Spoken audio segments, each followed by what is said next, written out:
बाराबंकी हादसे पर प्रधानमंत्री मोदी ने दुख जाहिर किया है। हादसे को लेकर प्रधानमंत्री ने फोन पर मुख्यमंत्री योगी से बात की है। मृतक आश्रितों को 2-2 लाख रुपए मुआवजे का ऐलान किया गया है और घायलों को 50-50 हजार रुपए और फ्री इलाज का ऐलान किया गया है प्रधानमंत्री की ओर से। ट्वीट उनका आपकी स्क्रीन पर रखने जा रहे हैं। यूपी के बाराबंकी में हुए सड़क हादसे की खबर से बहुत दुखी हूं। शोकाकुल परिवारों के साथ मेरी संवेदनाएं हैं। अभी सीएम योगी जी से बात हुई है। सभी घायल साथियों के उचित उपचार की व्यवस्था की जा रही है। ये प्रधानमंत्री मोदी का ट्वीट। इस हादसे को लेकर मुख्यमंत्री और प्रधानमंत्री दोनों ने ट्वीट करके अपना दुख जाहिर किया है, अपनी संवेदनाएं प्रकट की हैं। 2 लाख रुपए मुआवजे का ऐलान मृतकों के लिए, 50,000 रुपए घायलों के लिए और उनके इलाज की व्यवस्था। सीधा बाराबंकी चलते हैं। शैलेश अरोड़ा इस वक्त हमारे सहयोगी वहां से सीधा कनेक्ट है। शैलेश, लगभग आधी रात को यह हादसा हुआ और 10 घंटे का वक्त हो चुका है। रेस्क्यू ऑपरेशन पहले ही खत्म हो गया था। थोड़ी देर पहले आपने तस्वीरें भी दिखाई, वो तस्वीरें इस वक्त हमारे दर्शक भी देख रहे हैं। दुर्घटनाग्रस्त जो बस है और जो ट्रक है, लेकिन घायलों के बारे में क्या अपडेट है आपके पास? कहां कहां उनका इलाज चल रहा है और क्या स्थिति है उन घायलों की?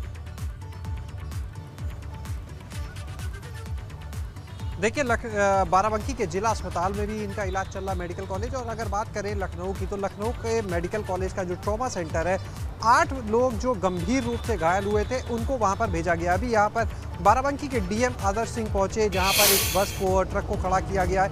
वहां आए, उन्होंने खुद मुआयना किया और उसके बाद उन्होंने यहाँ पर बताया कि मरीजों को अलग अलग जगह इलाज दिया रहा है। जो ज़्यादा गंभीर 8 मरीज हैं उनको लखनऊ के ट्रॉमा सेंटर में भेजा गया, वहाँ उनका इलाज चल रहा है। और इसके साथ ही उन्होंने बताया कि जो ट्रक का ड्राइवर था वो एक्सीडेंट के बाद मौके से फरार हो गया। इसके अलावा जो लोग अभी सही हैं, जिनके चोटें नहीं आई हैं या जो हल्की चोट जिनको लगी है, उनको प्राथमिक उपचार देकर जो बिहार के अलग अलग जनपद है जहाँ के वो रहने वाले, वहाँ उन्हें पहुँचाने की व्यवस्था की जा रही है। देखिए, पीएम मोदी ने इस मामले में मुख्यमंत्री से बात की, पूरी जानकारी ली घटना की, और उसके बाद सीएम योगी ने डीएम और एसपी को निर्देश दिए थे और ये कहा था कि जो भी सहायता यहाँ दी जानी है वो दी जाए। उसके बाद जो भी घायल हैं उनको जल्द से जल्द, जिन्हें प्राथमिक उपचार दिया जाना है या जो सकुशल हैं, उन लोगों को जल्द से जल्द उनके घर बिहार भिजवाने की जो काम है वो किया जाए। उसके बाद अब इस दिशा में भी काम किया जा रहा है। बहरहाल अभी अगर बात की जाए इस बस की, तो 100 से ज़्यादा लोग जो थे वो इस बस के अंदर मौजूद थे। उसके बाद जब बस खराब हुई तो सभी लोग नीचे उतरे थे। एक चीज़ और देखिए निकल कर सामने आ रही है, बस की जो क्षमता इतनी ज़्यादा नहीं थी, लेकिन अभी जो शुरुआती जांच में चीज़ें आ रही हैं वो ये है कि बस जिस समय आ रही थी तो उसमें यात्री कम थे, लेकिन रास्ते में किसी स्पॉट पर एक कोई बस खराब हो गई थी और उसकी वजह से जो उसमें यात्री सवार थे उनको भी इसमें शिफ्ट कर दिया गया, जिसके चलते ये भी ओवरलोड हो गई थी। आगे आकर इस बस में खराबी आई, इसे किनारे खड़ा किया गया सही करने के लिए। जो मजदूर इसमें सवार थे, जो यात्री इसमें सवार थे, वो कुछ यात्री इस बस के नीचे लेटे थे, कुछ आसपास खड़े थे, और जब टक्कर हुई, पीछे से ट्रक ने जोरदार टक्कर मारी तो बस आगे बढ़ी और इन लोगों के ऊपर चढ़ गई और ये हादसा हुआ। अब तक अगर बात की जाए, देखिए, डीएम ने 18 की मौतों की पुष्टि की थी, लेकिन जो सीएमओ है बाराबंकी के, उन्होंने बताया कि 20 लोगों की अब तक इस हादसे में मौत हो चुकी है, कई का अभी इलाज चल रहा है। वहीं केंद्र ने भी इस मामले में मदद की घोषणा की है। पीएमओ की तरफ से जानकारी दी गई कि 2-2 लाख रुपए जो मृतकों के परिजन हैं उनको, जो घायल हैं उनको 50-50 हजार रुपए की आर्थिक सहायता देने के लिए घोषणा की गई है। बहरहाल अभी इलाज चल रहा है लगातार। जो वहाँ पर मरीज भर्ती हैं अस्पतालों में, बेहतर से बेहतर इलाज कैसे मिले, कैसे, क्योंकि देखिए अभी भी कई लोग बहुत गंभीर हैं। ऐसे में संभावना जताई जा रही है कुछ लोगों को लेकर जिनकी स्थिति अच्छी नहीं है कि जो मौत का आंकड़ा वो बढ़ सकता है। ऐसा ना हो, इसके लिए बेहतर से बेहतर इलाज जो है उनको मिल सके, इसकी कोशिश की जा रही है और लगातार इसके लिए प्रयास जारी है। रेस्क्यू ऑपरेशन जो था, देखिए, वो तो जल्दी पूरा कर लिया गया था। जो लोग इसमें फंसे हुए थे उनको निकाल लिया गया था और अब जो है घायलों का इलाज चल रहा है और लोगों को भेजने की व्यवस्था फिलहाल की जा रही है। ठीक है शैलेश, आप बता रहे हैं कि घायलों को ट्रीट करने के लिए जो है लगातार प्रयास जारी हैं। ये जानना चाहेंगे कि बाराबंकी और लखनऊ के किन किन हॉस्पिटल्स में जो घायल हैं या फिर जो गंभीर रूप से घायल हैं उनका इलाज चल रहा है। शैलेश, देखिए, जो कुछ मरीज जिनको बहुत हल्की चोटें थी, उन्हें तो देखिए पास के ही, जो रामसनई घाट के पास में ही प्राथमिक स्वास्थ्य केंद्र थे, वहां पर भेजा गया। इसके अलावा अगर बात करें तो फिर जो उनसे ज़्यादा गंभीर स्थिति के थे उनको जिला अस्पताल भेजा गया, मेडिकल कॉलेज भेजा गया। 8 मरीज ऐसे हैं देखिए जिनको लखनऊ के केजीएमयू जो है उसके ट्रॉमा सेंटर में भेजा गया है, जिनकी हालत ज़्यादा गंभीर बताई जा रही है। उन्हें बेहतर से बेहतर इलाज की ज़रूरत है, इसलिए उनको वहाँ पर भेजा गया है और वहाँ उनका इलाज भी चल रहा है। फिलहाल उन मरीजों की जो स्थिति है उसकी सूचना जो है अभी अपडेट नहीं हो पाई है, लेकिन वहाँ उनका इलाज किया जा रहा है। अलग अलग जगह इनको भर्ती किया। जिनको हल्की चोटें थी उनको फर्स्ट एड देने के बाद अस्पताल से डिस्चार्ज कर दिया गया है और अब उनको उनके बिहार में, जहाँ के वो रहने वाले निवासी हैं, वहाँ पर भेजने की व्यवस्था फिलहाल जिला प्रशासन की तरफ से की जा रही है। ठीक है शैलेश, बहुत बहुत धन्यवाद आपका इन तमाम जानकारियों के लिए। तो यहाँ पे देखिए, एक के बाद एक का जो संवेदनाएं हैं वो भी सामने आ रही हैं बड़े नेताओं की। प्रधानमंत्री, मुख्यमंत्री सबने अपनी संवेदनाएं व्यक्त की ट्वीट करके। गृह मंत्री अमित शाह और प्रियंका गांधी वाड्रा ने भी ट्वीट करके अपनी संवेदनाएं, अपना दुख जाहिर किया है। और 5 तस्वीरें इस हादसे से जुड़ी आपकी स्क्रीन पर देखिए। इस हादसे में अब तक 20 लोगों की मौत हो चुकी है, 22 जख्मी बताए जा रहे हैं। सामान बिखर गया जब यह हादसा हुआ। भयावह टक्कर थी, बारिश हो रही थी। बचाव के काम में लग गई पुलिस मौके पर पहुंचकर, एसपी यमुना प्रसाद के नेतृत्व में। और ट्रक जिसने टक्कर मारी आधी रात को इस रोड पर, वो भी आप देख पा रहे हैं। हादसे के बाद बदहवास लोगों की तस्वीरें भी हमने आपकी स्क्रीन पर रखी हैं। राष्ट्रपति रामनाथ कोविंद ने भी इस हादसे पर दुख जाहिर किया है। उनके ट्वीट का कंटेंट भी हम आपकी स्क्रीन पर रखने जा रहे हैं। भारत के राष्ट्रपति ने लिखा है, बाराबंकी उत्तर प्रदेश में हुए सड़क हादसे से अत्यंत पीड़ा हुई है। दुख की इस घड़ी में असमय मृत्यु की खबर से अत्यंत पीड़ा हुई है, यह उन्होंने ट्वीट करके लिखा है। दुख की इस घड़ी में शोकग्रस्त परिवारों के प्रति मैं अपनी गहरी संवेदनाएं व्यक्त करता हूं और घायलों के शीघ्र स्वस्थ होने की कामना करता हूं। देश के प्रथम नागरिक भारत के राष्ट्रपति ने ट्वीट करके इस हादसे पर दुख जाहिर किया है और मृतकों के परिजनों और घायलों के प्रति अपनी संवेदनाएं व्यक्त की है। तो सभी महत्वपूर्ण इस देश के लोगों ने अपनी संवेदनाएं, अपना दुख जाहिर किया है ट्वीट के जरिए। चाहे वो राष्ट्रपति हो, चाहे प्रधानमंत्री हो, चाहे भारत के गृह मंत्री हो, उत्तर प्रदेश के मुख्यमंत्री हो, या फिर कांग्रेस महासचिव प्रियंका गांधी वाड्रा हो, सबने ट्वीट करके इस भयावह सड़क हादसे पर अपनी संवेदनाएं, अपना दुख जाहिर किया है। ये भारत के राष्ट्रपति का ट्वीट। और भीषण दुर्घटना थी जिसमें लगभग 19 से, अभी एग्जैक्ट डेटा तो अभी थोड़ी देर बाद बता पाएंगे, और लगभग 20 लोगों की जो है डेथ हुई है। 8 लोग रेफ़र किए गए हैं यहाँ से, वो गंभीर रोगी थे, और 2 लोगों को यहाँ भर्ती करके इलाज किया गया है। 5 लोग यहाँ पे आए थे रेफ़र होकर के, लेकिन वो माइनर मतलब उन लोगों को भर्ती नहीं किया गया। इंजरी जो है उनको इलाज करके उनको छुट्टी दे दी गई है। और इसी तरह से 5 से 7 लोग जो है आरएस घाट में भी माइनर इलाज के बाद उनको छुट्टी दे दी गई थी। और आज सुबह एबीपी गंगा की टीम ने मौके पर जो देखा, अब आप भी वो देखिए। रामसनेही घाट पे देर रात हुए एक हादसे में करीब 18 लोगों की जान जा चुकी है और कई लोग अभी भी गंभीर रूप से घायल हैं, जिनका इलाज चल रहा है। रामसनेही घाट पर कल्याणी नदी के किनारे एक बस जो हरियाणा से बिहार के लिए जा रही थी, double decker bus, Volvo bus थी, जो खराब हो गई और इसके बाद में इसे किनारे खड़ा कर दिया गया। करीब 135 से 140 लोग इस बस में सवार थे जो हरियाणा से बिहार के लिए जा रहे थे। बस खराब होने के बाद ये लोग बस से उतरे। कुछ जो मजदूर बताए जा रहे हैं, कुछ मजदूर बस के नीचे लेट गए, कुछ उसके पास में। इसी बीच तेज रफ्तार आ रहे एक ट्रक ने जोरदार टक्कर मारी इस बस पर, जिसके बाद बस आगे बढ़ी और कई मजदूरों को कुचल दिया। और इस दर्दनाक हादसे में अब तक 18 लोगों की जान जाने की पुष्टि की जा चुकी है। कई लोगों की हालत गंभीर बताई जा रही है। बस की तस्वीर आप देख रहे हैं, किस तरह से पीछे का जो हमने हिस्सा दिखा, किस तरह से डैमेज है। अंदाज़ा लगाया जा सकता है कि कितनी ज़ोरदार टक्कर रही और कितना दर्दनाक हादसा रहा होगा। रोजी रोटी की तलाश में ये मजदूर बिहार से हरियाणा और पंजाब की तरफ गए हुए थे और वहाँ से अपने घरों के लिए वापस जा रहे थे। आप देख सकते हैं, ये सामने की तस्वीर है। बताया जा रहा है जो यात्री इसमें मौजूद थे, उन्होंने बताया कि करीब 135 से 140 यात्री इस बस में सवार थे। हालांकि जो बस की कैपेसिटी है, जो क्षमता है, वो इससे कहीं कम है। बहरहाल काफ़ी दर्दनाक हादसा हुआ है। बाराबंकी और अयोध्या का बॉर्डर है रामसनेही घाट, कल्याणी नदी, जहां पर ये दर्दनाक हादसा हुआ रात करीब 12 बजे। और आप पीछे देख सकते हैं, दूर एक ट्रक खड़ा हुआ दिख रहा है। वही ट्रक है जिसने इस बस को पीछे से टक्कर मारी, जोरदार टक्कर मारी। बेकाबू ट्रक जो था, जिस तरह से उसे टक्कर मारी, कई लोगों की इसमें जान जा चुकी है। बहरहाल जो घायल हैं उनका इलाज मेडिकल कॉलेज ट्रॉमा सेंटर जिला अस्पताल में किया जा रहा है और अधिकारियों ने खुद मौके पर पहुंचकर मुआयना किया। पुलिस के अधिकारी, जिला प्रशासन के जो अधिकारी थे वो मौके पर पहुंचे, उन्होंने पूरा मुआयना किया। बहरहाल लगातार इलाज जारी है, सभी लोगों का रेस्क्यू ऑपरेशन किया जा चुका है। आप देख सकते हैं कितना दर्दनाक हादसा, ये तस्वीरें अपने आप में बयां करने के लिए काफ़ी हैं कि कितना दर्दनाक हादसा हो रहा, जिसमें 18 लोग अब तक अपनी जान गंवा चुके हैं। इनमें से अधिकतर लोगों ने मौके पर ही दम तोड़ दिया। कैमरा सहयोगी राजू के साथ शैलेश अरोरा, एबीपी गंगा, बाराबंकी। और बाराबंकी के जिलाधिकारी आदर्श सिंह हादसे वाली जगह पर पहुंचे और मौके का निरीक्षण किया।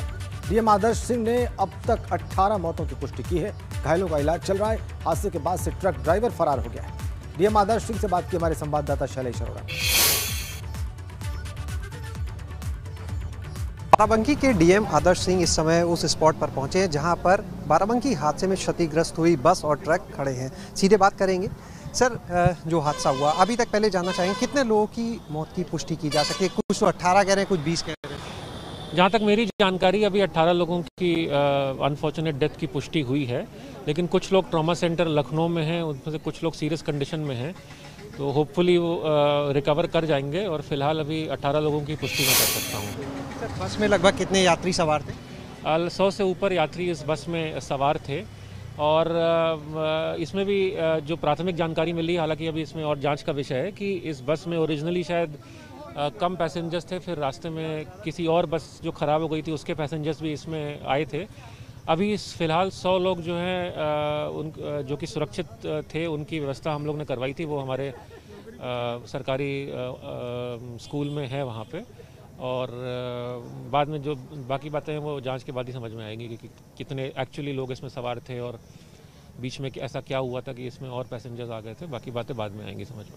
सर, जो ट्रक का ड्राइवर है, क्या वो अभी पकड़ा गया है? उसकी क्या हालत है? नहीं, जब जैसे ही हादसा हुआ था, जो जानकारी हमें मिली है कि वो ट्रक का ड्राइवर वहाँ पे से फरार हो गया था, तो उसको पकड़ने का पूरा प्रयास किया जा रहा है। पुलिस की टीमें लगी हुई हैं। सर, एक सवाल जानना चाहेंगे, ये जो बस थी ये ओवरलोडेड थी एक तरह से देखा जाए, तो क्या ट्रेस किया जा रहा है कहाँ की बस थी और किस तरह? देखिए, जैसा मैंने कहा, जब हादसा हुआ था उस समय तो ये बस स्टैटिक खड़ी हुई थी, इसका एक्सल ख़राब हो गया था, तो एक पुल पड़ता है कल्याणी नदी पे, वहीं पे थी।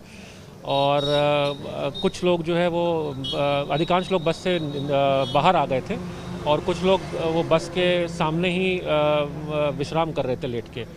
तो बस के अंदर तो उस समय शायद लोग नहीं थे, लेकिन बस के सामने थे। और जब ये धक्का लगा तो जो प्रथम दृष्टया प्रतीत होता है कि बस आगे बढ़ी और उसी में फिर ये हादसा हुआ। एक आखिरी सवाल कि जो बस थी, इसके जो यात्री थे वो कहाँ से आ रहे थे और उनका डेस्टिनेशन क्या था, कहाँ के लिए? जो हमारी जानकारी है उसमें अधिकांश यात्री है वो बिहार के विभिन्न जनपदों से थे, और जो अब सुरक्षित लोग हैं उनको हम वहीं सकुशल पहुंचाने का प्रयास कर रहे हैं। बहुत बहुत शुक्रिया बात करने के लिए। तो यहाँ पर हमने सुना बाराबंकी के डीएम आदर्श सिंह जी को, जिन्होंने बताया कि किस तरह से जो बस थी 100 से ज़्यादा लोग सवार होने की बात अभी आ रही है। 18 लोगों की मौत की पुष्टि हो चुकी है। हालांकि लखनऊ के KGMU के जो ट्रॉमा सेंटर है वहाँ पर भी अभी कुछ मरीजों का इलाज चल रहा है। जैसा अभी डीएम ने यहाँ पर बताया, उन्होंने कहा कि जो मरीज कुशल स्थिति में हैं उनको जल्द से जल्द जहाँ के लिए वो रवाना हुए थे बिहार के अलग अलग जनपदों में, वहाँ पहुँचाने की व्यवस्था की जा रही है। और जो घायल है उनको बेहतर इलाज मिले, इसका पूरा इंतजाम किया गया है। कैमरा सहयोगी राजू के साथ शैलेश अरोरा, ABP गंगा, बाराबंकी। रक्षा मंत्री राजनाथ सिंह ने भी ट्वीट किया है, उसका कंटेंट हम आपकी स्क्रीन पर रखने जा रहे हैं। उत्तर प्रदेश के बाराबंकी में हुए भीषण सड़क हादसे के बारे में जानकर अत्यंत दुख हुआ है। इस दुर्घटना में कई लोगों की जान गई है। मैं उनके शोकाकुल परिजनों के प्रति अपनी संवेदना प्रकट करता हूं। साथ ही जो लोग घायल हैं उनके जल्द से जल्द स्वस्थ होने की मैं ईश्वर से प्रार्थना करता हूं। यह रक्षा मंत्री और लखनऊ से सांसद राजनाथ सिंह का ट्वीट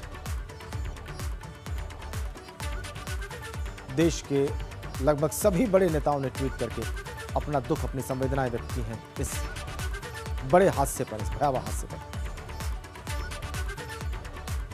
आगे बढ़ते हैं। ऋषिकेश चीला मार्ग पर पड़ने वाली बरसाती नदी उफान पर है। नदी में पानी आने से आसपास के करीब 80 गांवों का संपर्क टूट गया है। देर रात से पहाड़ों में हो रही बारिश के कारण नदी का जलस्तर बहुत बढ़ गया है।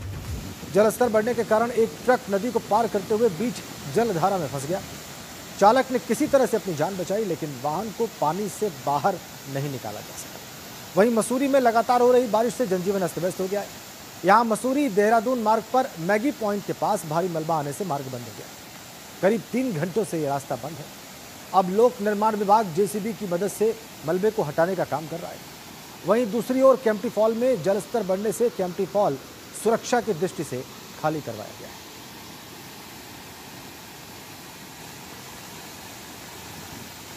चीला मार्ग पर नदी का जल स्तर बढ़ा है, उसकी तस्वीर आप देख लीजिए। मसूरी में कैंपटी फॉल की क्या स्थिति है भारी मलबा आने से, ये भी आप देख लीजिए। बारिश के बाद वहां पर प्रशासन अलर्ट पर है।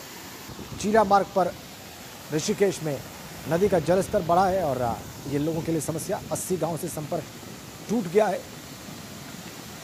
नदी का जल स्तर बढ़ने से चीला मार्ग पर लोग कैसे फंसे हुए हैं नदी की एक ओर, वो भी आप देख सकते हैं। और मसूरी में कैंपटी फॉल की क्या स्थिति है, लगातार बारिश और भारी मलबे की वजह से वो तस्वीरें भी हमने आपकी स्क्रीन पर रखी हैं। तो लगातार उत्तराखंड में बारिश की वजह से हालात कठिन है, चुनौतीपूर्ण है और उसकी बानगी है दो तस्वीरें। ऋषिकेश और मसूरी की तस्वीरें आप देख रहे हैं।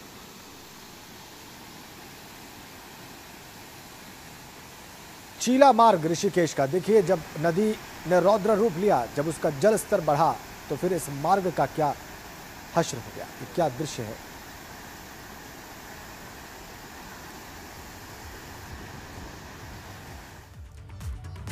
और इधर शामली में सुबह से हो रही बारिश के कारण शामली में 3 फुट पानी जमा हो गया है और मोहल्ला सीबी गुप्ता कॉलोनी में 4 फुट पानी भरा हुआ है। तेज बारिश के कारण शामली पूरा शहर जलमग्न हो गया है। लगभग एक मोहल्ले में 50 घरों में पानी घुसा हुआ है और शहर के बारिश के कारण लाखों रुपए का नुकसान हुआ है। लोगों के बेडरूम और तमाम सामान उसमें रखे हुए भीग कर बेकार हो गए। तस्वीर देख लीजिए आप शामली की। ये मोटरसाइकिल लगभग पूरी डूबी हुई है और ये मोहल्लों का हाल है।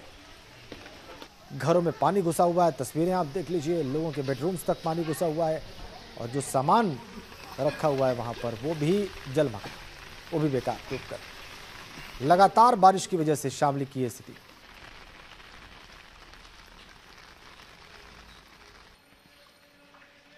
दो तस्वीरें, शामली में सड़क पर पानी और घरों में घुसा पानी। तो सड़क हो या घर हो, हर जगह पानी दिखाई दे रहा है बारिश का। और ये देखिए दुकान अपनी किस तरह साफ करने का प्रयास, वहां पर एक दुकानदार के द्वारा पानी निकालते हुए आपने उसे देखा। कार डूबी हुई है, बाइक्स डूबी हुई हैं, बेडरूम में रखा सामान डूबा हुआ है, सब कुछ डूबा डूबा नजर आता है शामली में। पूरा शहर वहां पर जलमग्न नजर आ रहा है।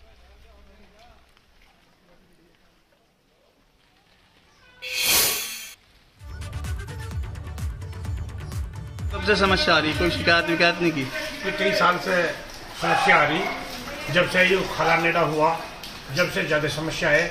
और बुढ़ाना रोड पे जो मेन रोड का पुल है, इसको अगर जो ऊंचा उठाया जाए जब ही इसकी समस्या का हल हो सके। बढ़िया ये नाला है ना सामने, इसकी कभी भी सफाई नहीं होती है यहाँ पे और इसकी वजह से ना जरा सी बारिश होती है तो पानी मतलब एकदम से नाला भरना शुरू हो जाता है और पानी हमारे सीधा घर में ही आता है। बच्चे भी सुबह 6-5 बजे के परेशान हो रहे हैं, पूरी रात नहीं सोए हम, रात को 3 बजे भी पानी आया। चलिए खबरों में आगे बढ़ते हैं। अगली खबर मथुरा से। वहां के थाना नौझील के बाजना कस्बे की एक दुकान पर 6 से 7 बदमाशों ने लाठी डंडों से हमला कर दिया।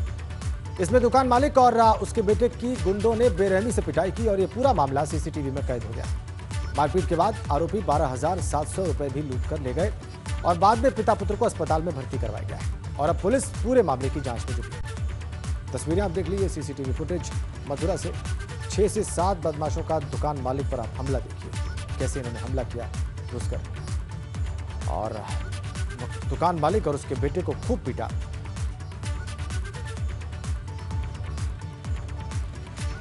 इधर रामपुर में राशन बांटने को लेकर 2 पक्षों में मारपीट हो गई। कोटा डीलर और ग्रामीणों में जमकर मारपीट हुई, जमकर लाठी डंडे चले और इसका वीडियो वायरल हो गया है। पुलिस ने दोनों ओर से एफआईआर दर्ज की है। अजीमनगर थाना इलाके के आंगा गांव का ये सारा मामला है। 2 पक्षों में जमकर मारपीट रामपुर में।